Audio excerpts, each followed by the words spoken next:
Welcome to simply cooking. ఈరోజు మన recipe ఎంతో హెల్దీ అయిన బనానా ఐస్ క్రీమ్. దీన్ని ఇంట్లోనే ఎంతో హెల్దీగా ఈజీగా చేసుకోవచ్చు. దీని తయారీ విధానం ఇప్పుడు చూద్దాం.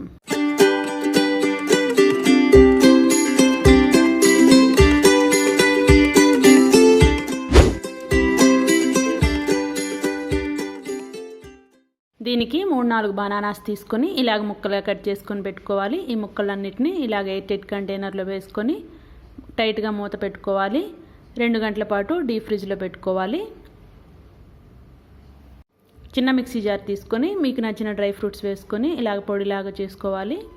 2 గంటల తర్వాత పెద్ద మిక్సీ జార్లో అరటిపండు ముక్కలను తీసుకొని అందులోనే డ్రై ఫ్రూట్ పౌడర్ను కూడా వేసుకోవాలి. తర్వాత అందులో 2 టీ స్పూన్స్ తేనె వేసుకోవాలి.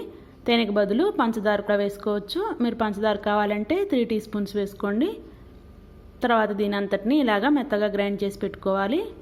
ఈ గ్రైండ్ చేసి పెట్టుకున్న దాన్ని ఇలాగా ఎయిట్ కంటైనర్లో ట్రాన్స్ఫర్ చేసుకోవాలి. కంటైనర్ పైన ఇలాగ ఒక పాలిథిన్ కవర్ పెట్టి దానిపైన ఈ మూతని టైట్గా క్లోజ్ చేసి పెట్టాలి. దీన్ని 8 అవర్స్ పాటు డీప్ ఫ్రిడ్జ్లో ఉంచుకోండి, లేకపోతే ఓవర్ నైట్ ఉంచుకోవచ్చు. 8 గంటల తర్వాత బాక్స్ని ఫ్రిడ్జ్లో ఉంచి బయటకు తీసి 30 సెకండ్స్ పాటు వాటర్లో ఉంచండి. ఐస్ క్రీమ్ సాఫ్ట్ అవుతుంది. దీన్ని ఇలాగే స్కూప్ అవుట్ చేసుకొని తినొచ్చు, లేకపోతే ఒక ప్లేట్లో బోర్లించి ట్యాప్ చేయండి, ఈజీగా కూడా వస్తుంది. దీనిపైన డ్రై ఫ్రూట్ పౌడర్ కానీ ఇలాగ కెరామెల్ మిక్చర్ కానీ చల్లుకొని ఎంజాయ్ చేయండి. అరటిపండు బాగా తినే వాళ్ళకి, అరటిపండు ఫ్లేవర్ నచ్చే వాళ్ళకి ఈ ఐస్ క్రీమ్ బాగా నచ్చుతుంది. ఇది ఎంతో ఈజీగా ఇంట్లోనే చేసుకోగలిగే ఐస్ క్రీమ్, ఎంతో హెల్దీ అయిన ఐస్ క్రీమ్ కూడా.